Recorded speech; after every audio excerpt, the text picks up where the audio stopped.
Jan Alcoholic. Yeah. Thank you, Sil, for asking me to speak an hour ago. That's okay. We don't say no to speak. Welcome to anyone who's new, who acknowledged or who didn't. And I hope you find what we find here. And if you don't want to hear how wonderful I think AA is, you can turn your hearing off now because this is the most wonderful program in the world.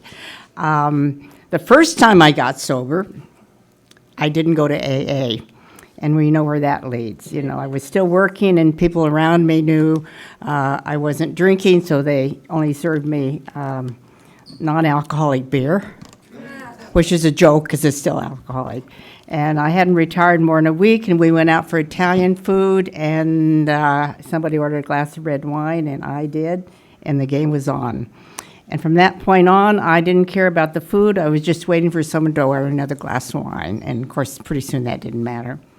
And when I retired, I got very involved in the community, and a lot of drinking around here, you know. And so I'd go places I didn't like the people, but I wanted to be there to drink, especially if it was free.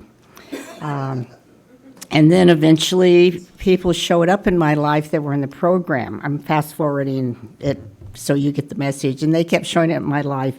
And every time they did, I spilled my red wine. And I just, you know, they never judged, they never questioned, and said anything. It was just there, the presence. And so eventually I stopped drinking, went to Salt Lake for a family holiday. I'm not Mormon, but my family is, and of course they don't drink, they just eat a lot of sugar.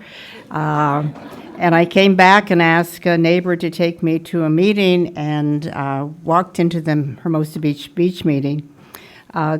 Wasn't real comfortable with the people because all they did was complain.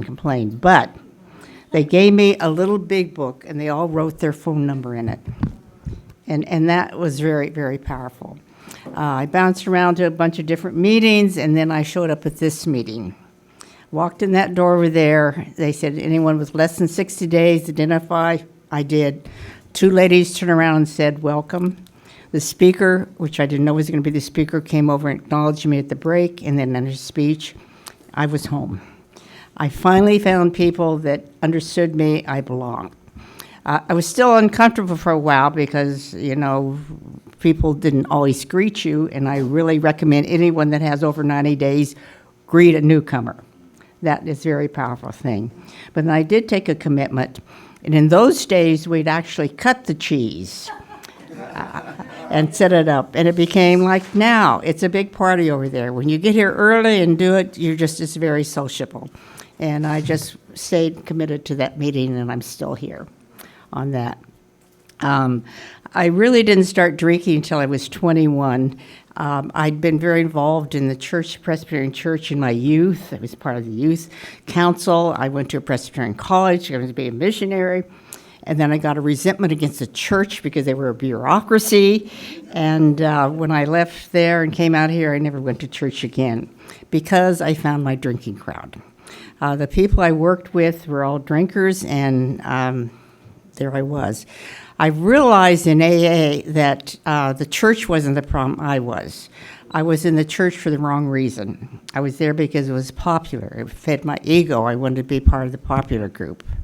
And that's, you know, AA really made me realize that. I really respect anybody who's in a church or in a religious connection. I learned a lot. There's a lot of history there. It's not for me now, but I don't regret any of the past that I got from it. And I understand why people stay involved in it. But I right away found my people, the drinkers, people I worked with. And again, I was there was because it was popular at first. But then when they changed, I didn't. I found another drinking group. And the reason I didn't get married is because my relationships, alcohol ruined them. They didn't like my drinking, or I outdrank them and drove them home. So I really learned my capacity to drink, and that went on obviously for over 40 years, you know. And I look back now, what I was looking for, I was addicted. It's a disease. I accept that. It was a physical thing. And coming here, I had accepted, I had a detox. I know 6 months I started getting the cravings, and it scared me to death. Because I was so into the program, loved my new life, but that cravings were there. And I went to a Thursday night meeting, and an old-timer said, you acknowledge it, and you suck it up, and you wait it out, because it's a physical thing. It's going to take a while. And it did. It took probably a weekend for me to actually detox on that. So this, as I say, I love this program. It's a whole new way of life. I do a lot of meetings. I have a lot of commitments because I like it, and I learn something all the time. 5 minutes. Okay, I got 2 minutes to go. Cut it short. We go through the big book over and over again. We go through the 12 and 12 over again, and I always find something that wasn't there before. And that depends on what stage I am in my recovery. It's always something I need to hear. I definitely have found a higher power. My higher power is a spiritual energy I can't describe. It's there. It works in me and out of me.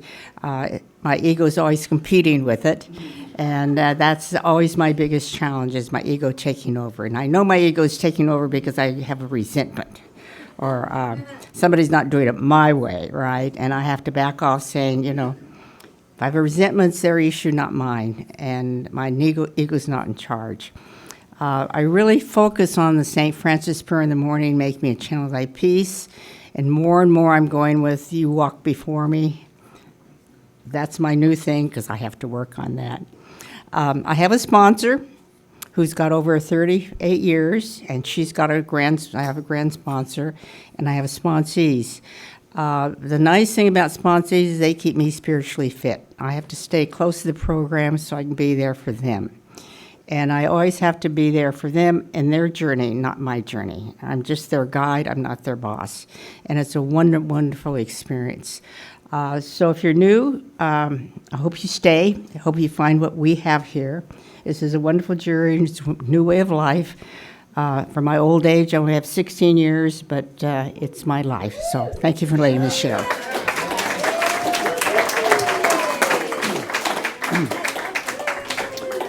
Thank you, Jan.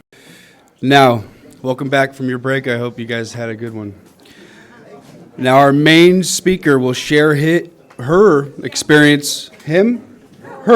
Rikki. Excuse me. Now, our main speaker will share her experience, strength, and hope with us. Please join me now welcoming Rikki.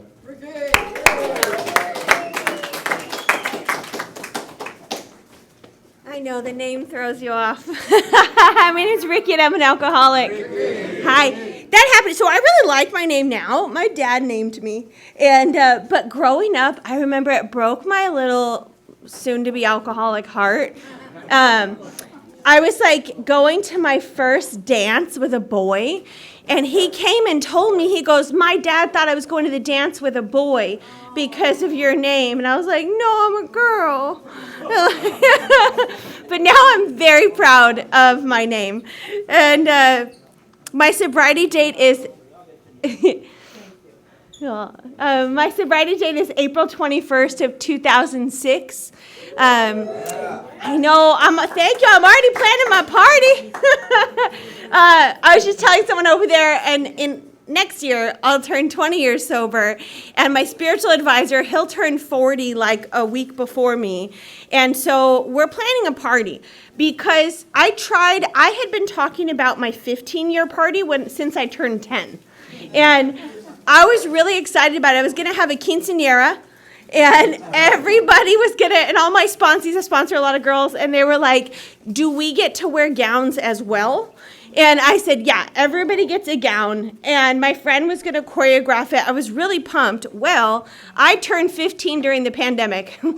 There was no quinceañera to be had. And so that's okay. So I did have like a small sweet 16 party, but I started planning my 20-year party back then, which I'm really excited about. It's going to be a second coming of the quinceañera. And I heard about, I had stepped away, but I just want to say happy birthday to everybody who celebrated tonight. We're just so lucky. We're lucky to be here. And this is I've never been to this meeting. This is a really nice group. And it reminds me a lot of my home group. My home group has food, And it's come one, come all. It's everybody's welcome. And the spirit, I've been the secretary of my home group several times over the years I've been sober. And when people, like my friends, would come to my home group to speak, they were like, can I come back? I'm like, yeah, you can come back anytime. Like, because it's just the same vibe as this meeting, where it's very welcoming and very loving.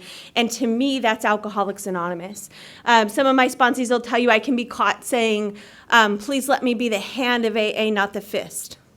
And that's how I try to live my life, is just to welcome and to love everybody. And that's how I was also taught to sponsor. So this week, on Wednesday, I got to stand up and give my sponsor a 40-year cake, which was amazing. My sponsor got sober at 19, and I swear to God, she's been sponsoring me since I was 2 years sober, so 17 plus years. And I think she still looks the same that she did the day she sat down with me with a big book.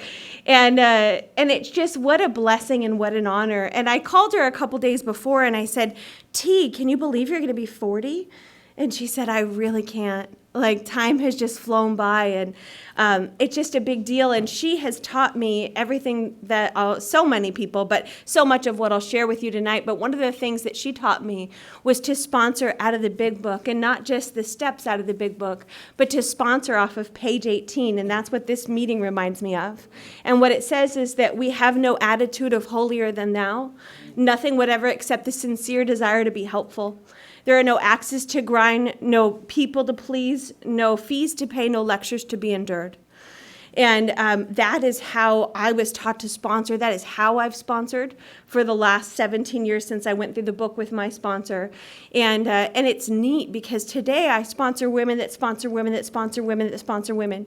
And these women know how to tear through the big book of Alcoholics Anonymous, but they know how to be the hand of AA and not the fist of Alcoholics Anonymous. And what's happened is that all of these young ladies, I've gotten to watch them. The other night, a couple of my sponsees happened to be at the meeting, and they gave my sponsor the cake. And a while back, we were at that same meeting, and my sponsor was there. And for whatever reason, that night, there happened to be some of my sponsees and grand sponsees and great-grand and, whatever. We're not the kind of family that, lines everybody up like ducklings or anything like that. So it was just like a random occurrence that they were all in the same room. And I turned to Tanya, my sponsor, as I looked at all these young ladies, and I said, Tanya, look what you did. Look what you did. Because you met with this scared little girl every week at a pizza shop, and you taught me the big book. Look what you did. And in true Tanya fashion, she didn't even flinch. She looked right at me. She said, look what God did, baby. And I said, yes, ma'am. And that's what I say to her all the time. And it's just neat, and that's what my life looks like, and that's what my life has looked like this week. And I really, you guys have a special meeting here. I could tell the second I walked in. It's like an air in a room. And I get to go to a lot of meetings in a lot of different cities and towns, and this is a special place, and so I'm really glad to be here. So I come from a long line of alcoholics. I have my grandfather's big book that was passed down to my dad, that was passed down to me. It's our family heirloom. It's the only one I've ever seen. I've never seen a war medal or a lamp or anything, just the big book.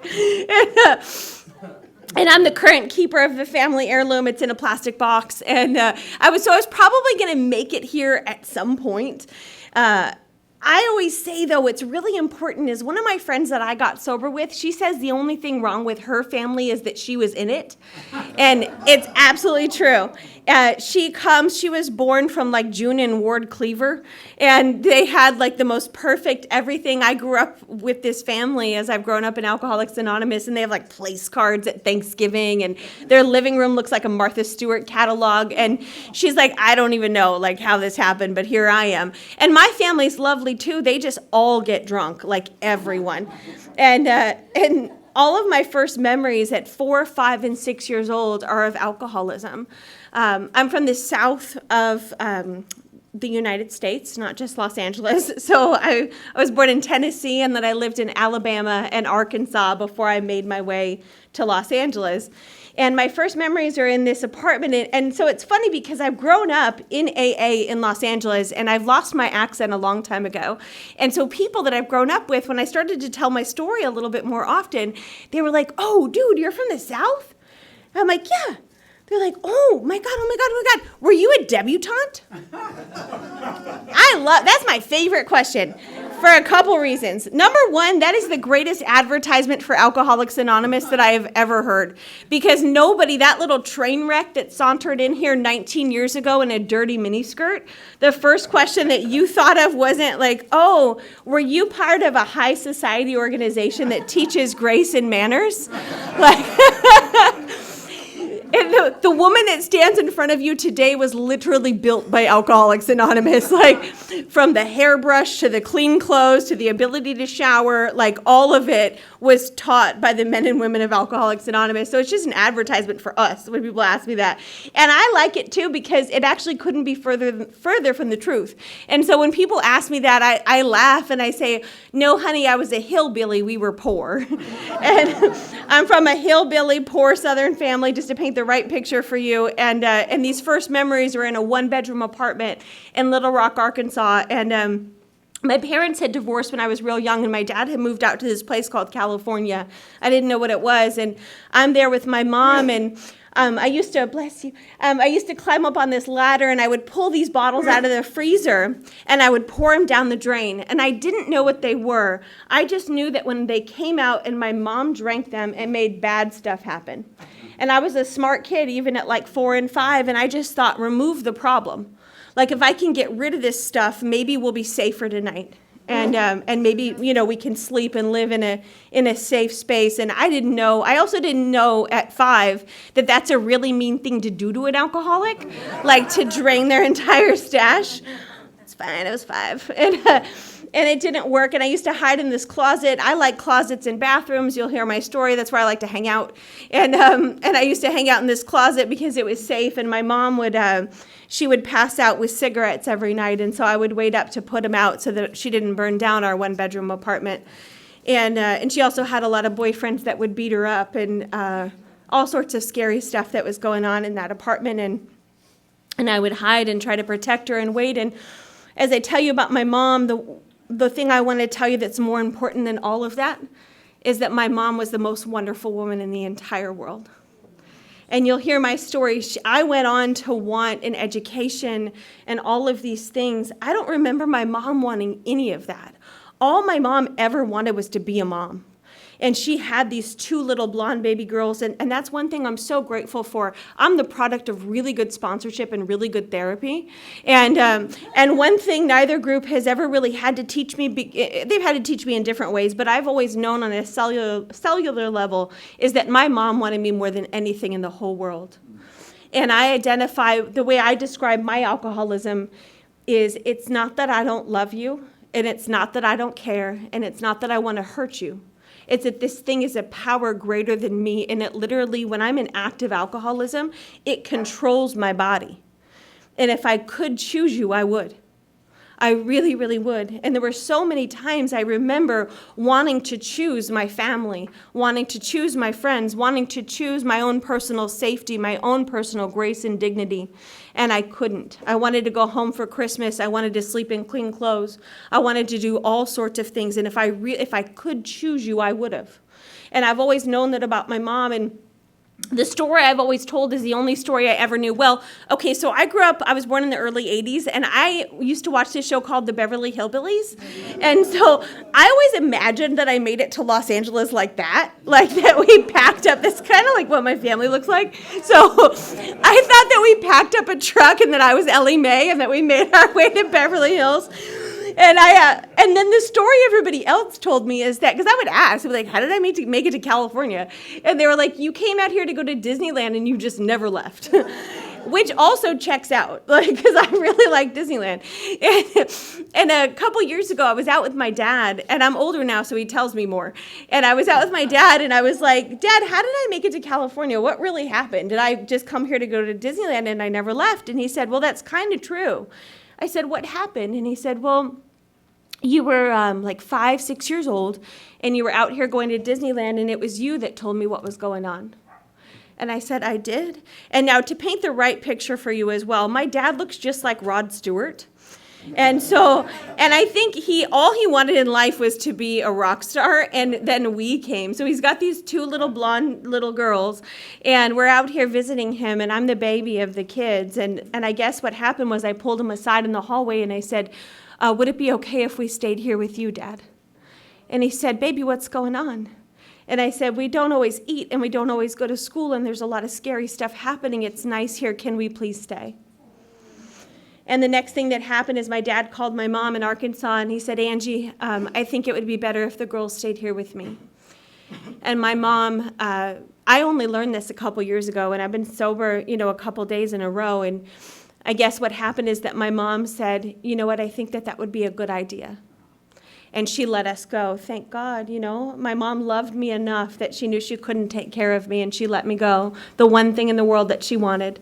And she would come out here to visit, and I watched her get sicker and sicker, and I watched her skin get yellow and her hair fall out. And when I was 11 years old, my mom died of cirrhosis of the liver. And the reason I tell you this whole story is it's such a formative part of who I am. It's so much of everything inside of me. But when my mom died, by then I was 11, and I understood that she died because of alcoholism. I didn't know all the words, and I didn't know how alcoholism worked, but I knew my mom drank and it killed her. And so I wanted nothing to do with alcohol. I hated it. And if you drank, I didn't want to hang out with you. I actively hated it and stayed away from it. I didn't want anything to do with it.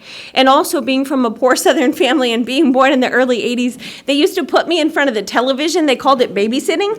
And so I used to watch all these TV shows as like a little hillbilly kid.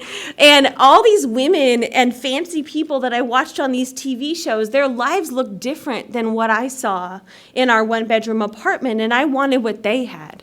These women, nobody was hitting them, and they weren't drinking themselves to death, and they had careers. They were doctors and lawyers and business owners. And as a young girl, I thought, I'm going to be like them. And so I set out at a young age to live this life that I felt like my mom never got to live. In my mind, if I can get an education and a bank account, nobody can hit me and I'm not going to die. And so I was the first person in our entire family to go away to college when I was 18 years old. And my dad, Rod Stewart, drives me up to San Francisco. And I always wanted to be from a normal family. I was never in one, but the ones that I watched on television. And I had dreams of what some of these moments in my life would look like. They never looked like that. And we get to college, and I'm thinking it's like this picturesque moment where my dad sheds a tear and he says I'm so proud of you. Nope. We start to unpack my stuff, and my dad looks super freaked out, his face is white. And I was like, Dad, what's wrong? This is a good moment in life. And he leans in really close and he says, just run and don't look back. That's his parting advice to his child. I was like, why are you so weird? I asked him. And it's sweet. As I get older, I realize a couple things. Number one, I think he was thinking, we're not really sure how this happened, right? Everybody in our family is alcoholic, grandparents, parents, everybody. And here is this kid going away to this 4-year college that has these great big plans. And we're not really sure how you made it out, but just run. And the other thing was, I think that was his way of saying, I'm so proud of you. Just run and be all that you can be. And you didn't have to tell me to run at 18 because that's how I got through life. Our big book talks about living life on self-propulsion. I was my own higher power, right? If I can just run fast enough, I can try to outrun this place that I came from. And I was just running. That was how I operated. If I can just run fast enough, if I can do enough, if I can run to enough places, I don't have to deal with anything that's going on inside. I don't have to actually live in this body if I'm running as fast as I can. And so that was how I operated, and I did very well trying to live like that. And I was a straight A student. I tutored a lot of people in a bunch of organizations on campus. I knew what law school I wanted to go to after college, and these great big plans. And my family was so proud. And I would come home, and my dad would be like, this is my kid. And she goes to this school. And, all these wonderful things. And I loved it. I loved my family being proud of me. And it's just like that bootstrap mentality, and I think too, being raised at the time there wasn't a lot of therapy back then, and my dad was like, brush yourself off, kid, and let's roll. Like, that's how we operated back then, and that was the life that I was living. And my junior year of college, I was home in Los Angeles for Christmas break, and I was out with some friends from high school, and I said, you know what, I think I'm going to drink tonight. I was 20 years old, and that story sounded insane to me for so many years. I was like, why? Like, why would I have ever chosen that? But what I realized is that while I saw alcoholism, I didn't understand it. I thought that it was a question of willpower. And if it's a question of willpower, I've got it covered. Because don't you know who I am? I'm this girl, I go to this school, I get these grades. And up until that point in my 20-year-old mind, and I was arrogant because I was 20, in my 20-year-old mind, everything in this world that had tried to break me so far had failed. And so why was this liquid in the bottle going to be any different? It just didn't make sense to me. And to me, I felt like I was stronger than the people I came from. And so I thought, I'll be fine. I'm sorry that this was a problem for you, but you're not me, and it sounds arrogant, again, because I was. And I didn't know, and so I found out real quickly that I was wrong. And I went from that half a drink at that party to drunk every night almost immediately. I got back up to school. I'm just not a person. I'm sure there are people in this room that will identify as high-functioning alcoholics. My dad was one. He says we had cars in the driveway, vacations, homes, all that kind of stuff. Not me. I have zero desire to function whatsoever when I'm drinking. And I don't want to do anything. And I get back up to school, and I don't understand. So some years ago, I was out with one of my college roommates, and we were having an amends conversation. And she said something really nice. She said, it must have been really hard for you to start drinking in college.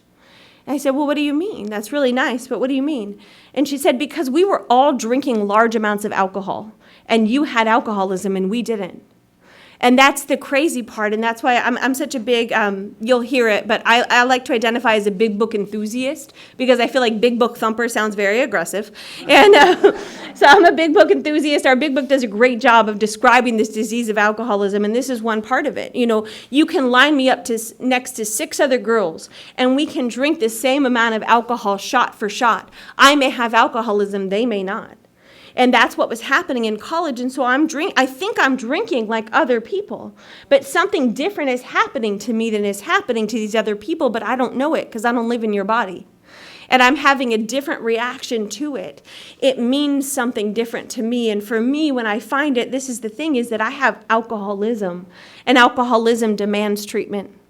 I can either treat it with alcohol in any form at all, or I can treat it with a 12-step solution.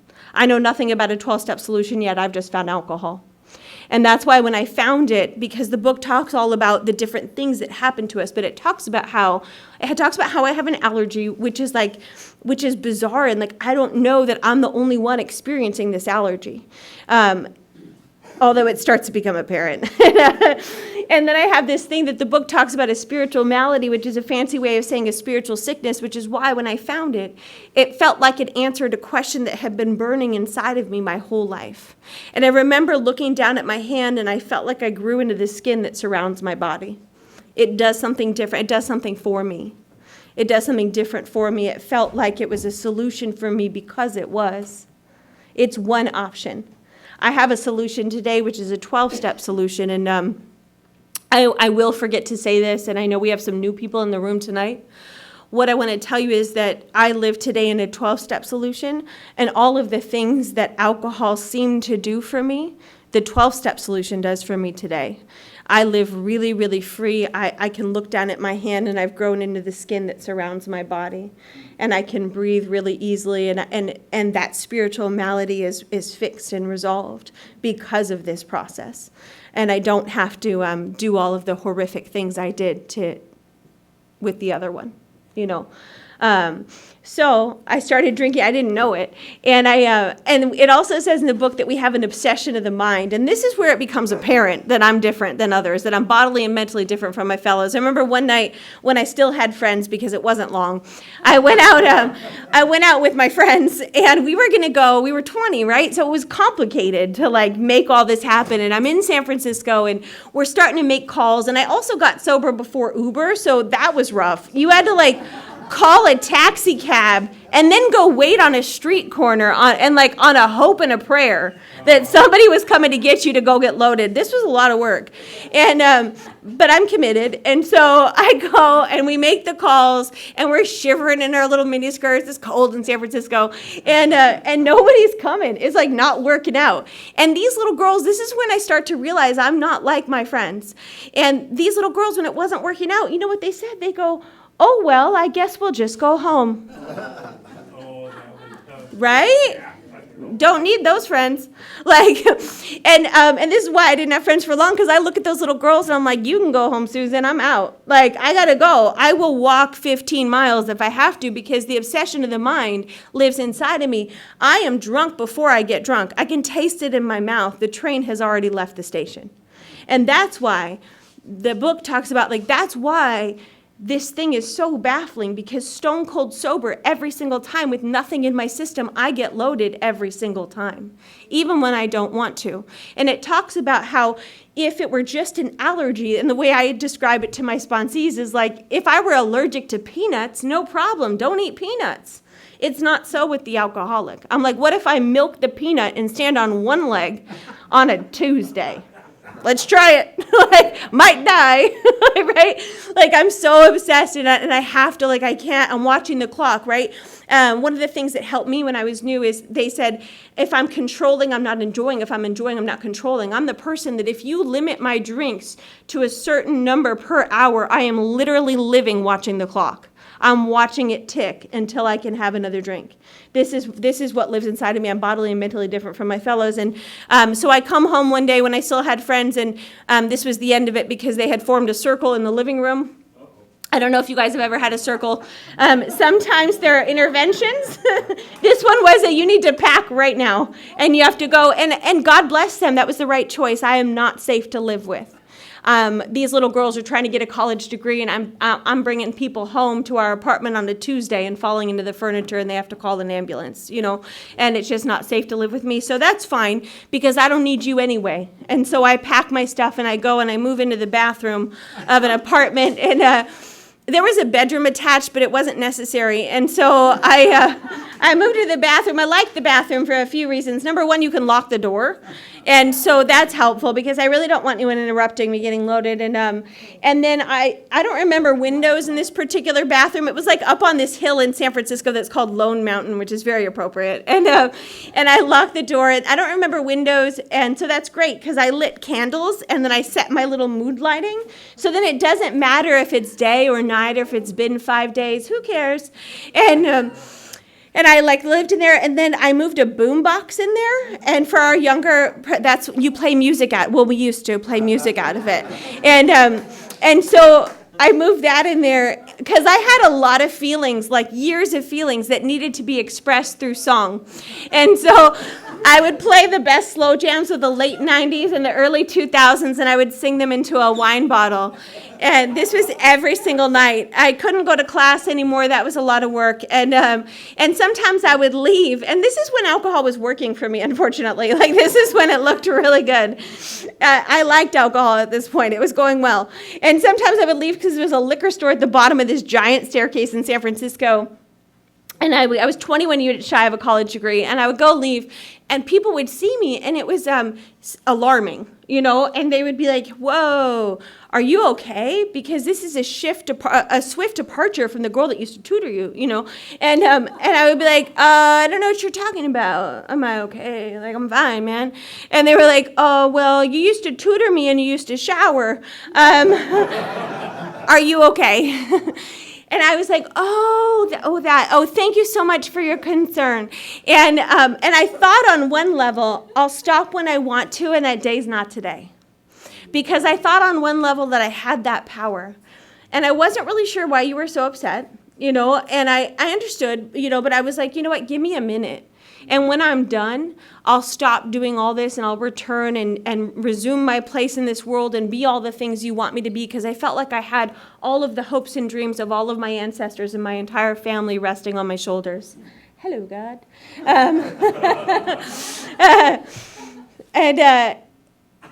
But I didn't know that I don't have that power. I thought I'll stop when I want to, and that day's not today. And one day I left to go down that staircase to go to the liquor store, and I didn't know that it was the day I was supposed to be graduating college. And so I sat down this staircase, and I remember, I can see that day like it was yesterday. I was just there a couple weeks ago. I spoke up in San Francisco, and I went to the school, and I can see it on that staircase, and it's like a big hill. So you start to go down, and then it was like a wave hit me. All these kids I had tutored for years were coming up the stairs in their caps and gowns with their families. And I remember that day because that was the day everything inside of me broke. Because I didn't look at those kids and think, oh, well, I'll just have that next year. I knew, our book says that we often suspect that we're down for the count. And I knew inside of me that this thing had me and I was gone. And I just watched them go so slowly, and I remember just feeling so broken, and I thought, there goes my life, and there goes everything that I was supposed to have. And my next thought was, I guess I am my mother's daughter. That was the first moment that I realized that I hadn't beat this thing. Because before, I was the one that got out, and I was the one that got away, and I was the pride and joy of my family, and here I am breaking down on the stairs of this college that was supposed to be the beginning of this great, big, beautiful life, and I lost. And I go on, and I get back home, and I start just doing the things that we do. And on one level, I think that I'm going to pack it up and go back to school and finish my degree. But again, in my cells, in my body, I know that it's never going to happen. And my dad is so scared and so ashamed. And if you haven't figured it out yet, my dad is my hero. He has been my entire life. He is today, and he always will be. And you couldn't pay me all the money in the world to hurt this man. And unfortunately, when I'm in active alcoholism, it's the only thing that I can do. And this man who is he's my savior. My dad used to work his fingers to the bone every single night to give my sister and I a better life. Because of where we had come from, he wanted to give us everything, and he did. He worked he would work midnight, 1 o'clock in the morning every single night so that my sister and I could do cheerleading and have cars when we turned 16 and all this stuff. I'll protect him with everything I have, and I'm breaking this man's heart every single day. When I'm loaded, I leave him up for weeks and months at a time calling jails and hospitals because I'm gone in different parts of California, sleeping on people's couches in dirty clothes. And I leave him calling jails and hospitals to figure out if his kid is dead or alive. He gave me a car to drive when I turned 16, and I leave it abandoned in different parts of California so that the police find it. And they call my dad and they say, we found your kid's car, but we haven't found your kid. And then after I'd run out of places to stay, because you don't want me in your house, it's not long before I have to find somewhere to sleep. And I slither into the back door of their house, and I beg to stay there one more time in dirty clothes and hungry. And my dad starts crying because his kid's alive. And he says, honey, I'm so glad that you're home. Are you okay? And I said, yeah, and I promise I'll never do it again, because I mean it. If I could choose you, I would. And I wanted to choose my dad so bad. I didn't want to leave again. I wanted to stay there and be the pride and joy of my family. I wanted to go back to school. I wanted to drive that nice car they gave me. I wanted to do all these things, and I just couldn't. And sometimes it was a couple days, sometimes it was a couple weeks, and sometimes, unfortunately, it was just a couple hours before I would levitate out of that bed, stone cold sober with nothing in my system, and then I'm gone again, and I'm gone again, and I'm gone again, and I'm gone again. And this is the life that I'm living. And I think that my dad went to an Al-Anon meeting somewhere around 2005. And the reason I think so is that I used to have one of those, I don't know if they still have them, but it was like a pay-as-you-go cell phone. I guess they call them burners today. And I had a burner. And because I'm not somebody you give an account to, right? Like I don't have a phone account, a bank account, nothing. And I have this like burner. And my dad had left a message on it, and he said, we've arranged a bed for you at a treatment center when you want to get sober. Click. Like it was not like, oh, come home, are you alive? Like nothing. And I was 22 years old, and it was just a couple months after that moment on the staircase when I left college. And I heard that message, and I was like, all right, fine. And so I go home because I really was hungry. I wanted a hamburger. I wanted to wash my mini skirt. And so I go home, and this is my favorite part. I went to tour the facility before I moved in there. Full flight from reality. I need to evaluate this place to see if it's good enough for me. And so I go, what a loon. And so I go and I look at this place and I'm like, I guess I'll go here. I don't even have anywhere to sleep. I can't afford a hamburger. And I have a burner. And so I look at it, I deem it appropriate. And so I go home and I pack for school because it looks like school and I'm not all there. And so I think I'm going back to school. And I go and I pack all my stuff and I pack my college bedspread that's like pink with my pink rug and my pink suitcase, and I go to rehab. And I go and I get in my dorm room. And the first thing is, you all know when you do when you get to college is you decorate. And so I get to my dorm room and I start decorating. They gave me a cork board. I love a cork board. And so I hung my sorority letters up on the wall and I like put my bedspread out and my matching rug, and I was in rehab. And then it's time to make friends. And so all the girls start coming by and they're showing up at my door and they're laughing, right? And I'm like, right, it's fun here. And I was like, welcome to my room. I was an orientation leader at school, so this is easy for me. And I was like, welcome to my room. I wish I had cookies. And, and they're all laughing. I don't know that they're laughing at me because all the girls in there have just paroled. From prison, if you haven't been in the system. And so they're looking at this, and they're like, what are you? And I didn't know that they gave me a nickname. They called me Rehab Barbie. I found out later, and they didn't like me at first, but then they did. And that's just because that's what I do. I wear people down. And if you don't like me tonight, you don't worry, you will. If you don't like me, you will. I'll wear you down.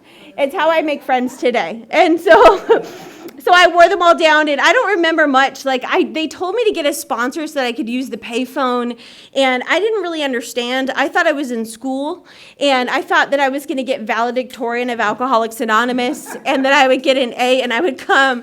It's been on my heart to talk about it lately. I was a kid, and I thought I was in school, so I would bring a notebook to your meetings, and I don't even know what I was writing. I would just sit there and write.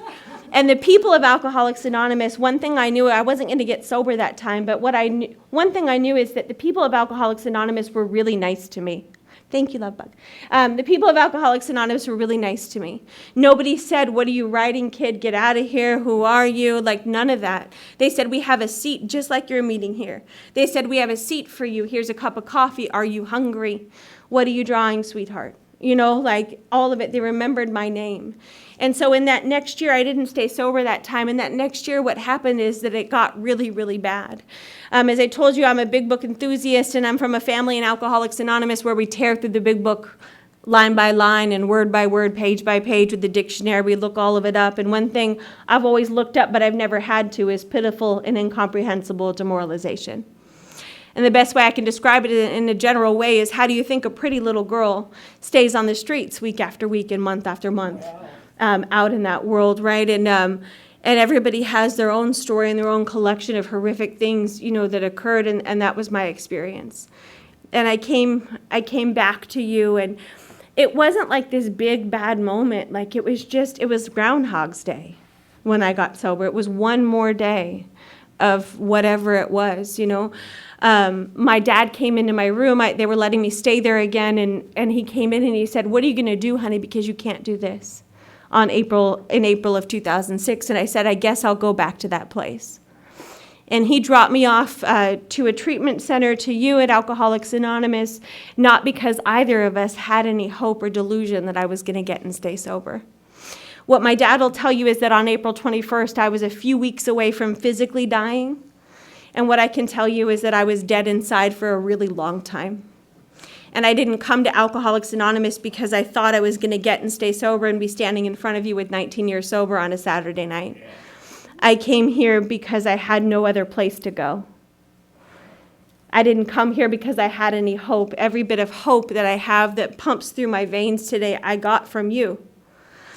And my dad, I remember, I'll never forget the look that was in his eyes that night, because it's a look that I see sometimes. You know, my entire life is wrapped up in Alcoholics Anonymous, and sometimes I have friends whose children can't get sober, and it's a look that I recognize. And my dad, I won't ever tell you that he gave up on me, because he never would. But the look in his eyes when he dropped me off to you one last time, he had become really acquainted with the fact that his kid was going to die pretty soon. And he left me with you one more time before I died. And that was it. You know, that was it. And I didn't even want to be here. I didn't know. I just didn't have anywhere to go. And I stood in this room, 23 years old, about to turn 24, in this treatment center, and everything inside of me was just gone. And I looked up at this TV screen just with nothing left. And that was what I brought you. And that's what I say, man, you know, the worse off you are, the more we like it. You got problems with the IRS? Come on, right? Like, you did some bad stuff? Come on. This is like what we specialize in. It's our favorite thing. And it's just whatever you come from, like, that's our business, that's our lane. And so I was in there just broken and hopeless, and I met people in this treatment center, and they had been where I had been, and their lives were different and better. And they said to me the most important thing I'm going to say tonight, and the most important thing I will say ever. They said, we have a way out if you want it. And it's outlined in the big book of Alcoholics Anonymous. And I feel like that's really important for our friends that are new, but I feel like it's equally as important for our friends that are not new and that feel messed up inside, because that's been my experience living a life in Alcoholics Anonymous. There have been times that I have needed that way out so desperately, building a life for the last 19 years. You know, where I needed a new experience, where it was time to grow and change, to shift. And if you have come here and you've been here a really long time and your life has just been roses every single day, that's so good. Like, it just hasn't been my experience. And maybe because I was growing up here chronologically as well as in sobriety, it didn't always look good. Like, there were times where I've had hills and valleys. There were times, and it's a lot different today. It's a lot more steady. But there were times growing up where I hit huge emotional, spiritual rearrangements in the rooms of Alcoholics Anonymous, you know, and I've just needed that way out. And that's why I say it shoulder to shoulder. What my spiritual advisor, he says to me, he says, honey, it's a good thing we're not all nuts on the same day, right? Like, we walk together, and that's why the book doesn't say I'm bigger and better than you because I have more time. I have more days of sober experience if I have more time, which is amazing. I'm not somebody that'll tell you that time doesn't mean anything. I think time means a lot of things. And it also can be that I may have 19 years sober, and I may wake up tomorrow morning and I feel disconnected from my higher power. I have to have the space to be able to say that all the time. And that's the people that have raised me in Alcoholics Anonymous. It has always been safe for me to tell the truth no matter what. Because there have been days that I've showed up and I'm just going through the motions. Maybe there were times that I was working 3 jobs and going to school at night and sponsoring people full time and going to meetings full time. Like, I was doing the best I could, and I thought I was doing what we do here. When I got to Alcoholics Anonymous, they said, if you want what we have, do what we do. And so I started doing that. When I got here, I worked the 12 steps with a sponsor to the best of my ability. I read my first 5th step at 6 months sober. I'm not real sure what it said, but I did it. I was told to do it, and they told me to pray, so I did. As you can imagine, my father looks like Rod Stewart. We weren't raised in a church, and I think our religion was the Rolling Stones, and so I didn't know anything about it, and so I would just pray, and they gave me prayers to say. Our first speaker was wonderful and talked about the St. Francis prayer, and I would say all these little serenity prayer, all this stuff, and I would go to the meetings. They told me to get in the middle of Alcoholics Anonymous, so I did. I got a commitment at every single meeting I went to. I was your secretary, I was your chip person. Somehow I was some people's sponsor. I wasn't real sure what I was doing, but they asked. I was like, are you sure? And I'm sponsoring people, and I'm collecting some days. I've got 6 months and 9 months and a year, and oh my God, and one foot in front of the other, I start doing what you do. And I'm sitting in the front row of Alcoholics Anonymous at 2.5 years sober. I've worked all 12 steps. I'm sponsoring people. I think I'm praying. I think I'm doing what you do, but I don't feel the way that you guys talk about feeling. And I'm sitting in the front row of Alcoholics Anonymous, restless, irritable, and discontent with 2.5 years sober. And I'm in the meeting and I'm thinking, I swear to God, if this guy shares one more time, I'm going to knife him in the parking lot after the meeting. I've never even had a knife on me, but like this is my plan. And I'm losing my mind. I'm in a relationship that I have no business being in at 2.5 years sober. I'm going out with this guy. We live together, and people ask me why I say that, because I had no idea how to love myself. And so I had absolutely no idea how to love another human being. But I'm living in an apartment with this person, and I'm playing house. And I have years of abandonment issues that need to be unpacked in inventory and a lot of therapy that have never been touched. And I'm losing my mind in the bathroom of our apartment because I'm so afraid that this person's going to cheat on me or abandon me that I'm screaming. And I'm screaming inside when I'm not screaming physically outside. Restless, irritable, discontent, stark, raving, crazy, 2.5 years sober. What the book tells me, there's a lot of places in the book where it tells me that I was days away from drinking. One of the things that I'm thinking of right now is that it says in the 4th step section, it says that we harbor resentment, then we shut ourselves off from the sunlight of the spirit, and then the insanity returns, and then we drink. So by this point, not only had the insanity returned, it had moved in and bought property. I was only insane, and I was the secretary of your meeting. And so I asked for help. And at 2.5 years sober, my sponsor that I told you about at the beginning sat down across from me, and she had a rubber band holding her big book together. And I asked her all my questions. She had been recommended to me by somebody else. I said, how do you get a conscious contact with a higher power? Because we talk about it in the meetings, it's in the steps, and I don't know what it is. Because I'm saying nursery rhymes to something that I think hates me. I don't feel any connection. I'm just saying something like, what is this supposed to be like? Because the way people describe it isn't what I have. And she said, and I said, how do you get comfortable in your own skin? Because these women with time talk about feeling that way, and I don't feel that way. And how do I stop screaming inside and screaming in the bathroom of my apartment? Because I don't want to die and I don't want to drink. And she said, you know how you get all that stuff, baby? Tanya didn't even flinch. She looked right at me. She said, you know how you get all that stuff? I said, how? She said, line by line, word by word, page by page, baby. I'm going to take you through the big book of Alcoholics Anonymous. When it says write, we're going to write. When it says pray, we're going to pray. She said, you better get a God, baby, because I'm going to fail you. And it needs to be bigger than the one that you have now. And I said, you're going to fail me? Are you all right? And she said, no, baby, I'm a human power. I can't be your higher power, but my entire job as your sponsor is to introduce you to a power greater than yourself that can solve all your problems, and that's the main purpose of this book. And she said, you better pay attention, little girl, because I'm teaching the teacher, I'm training the sponsor. If there's something in this book that you don't understand, I need to know, because you are going to spend the rest of your life teaching this book to other women, and it's going to save your life for the rest of your life. I didn't know that Tanya was giving me everything in those first few words. One of my favorite speakers lives in this neighborhood, Bill C., and he says, I don't believe you have to give it away to keep it. I believe you have to give it away to even get it. And that has undoubtedly been my experience in Alcoholics Anonymous. Tanya and the rubber band holding her big book together completely changed everything inside of me, and it built the woman that stands in front of you today. Today I live really, really free and easy, and I have a way out if I'm not feeling free and easy. And I told you in the beginning what my life looks like. I sponsor women that sponsor women that sponsor women that sponsor women. And of all the things that have happened, the thing I am most proud of is that I am my father's first phone call today. When that man needs something, he calls me, and I run. Wow. So thank you so much for my life, and thanks for having me at your nice meeting. Thanks.